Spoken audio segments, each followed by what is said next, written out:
There are two ways to find data layers to add to the FGDL Explorer: Browse and Search. Click on the Browse button to open the layer browser and look through the available data layers. The data layers are organized by topic, which mostly represent major data sources. Click on a topic to see a list of subtopics available. For example, GeoPlan has subtopics such as land use planning and resilience, and the state topic includes state departments, such as the Florida Department of Transportation and the Florida Fish and Wildlife Conservation Commission. Once you've clicked on a subtopic, a list of all the layers in it will appear. From here, you can add every layer in a subtopic to the map by clicking on the Add All to Map button. Alternatively, you can click on an individual layer to find out more information, including its symbology and a brief summary.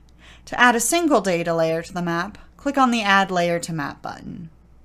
To search for layers, simply type your search term into the Search Layers box and click on the magnifying glass. A pop-up will appear with the results.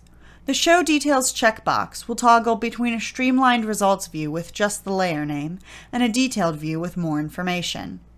Note: the results of the search are determined by the layer name and summary, not by topic and subtopic. For example, if I search resilience, no results appear, even though GeoPlan has a resilience subtopic. However, if I search sea level rise, I get multiple results across several different sources. If you're looking to get a broader idea of what data is available, particularly by a certain topic or subtopic, spend some time browsing the available data.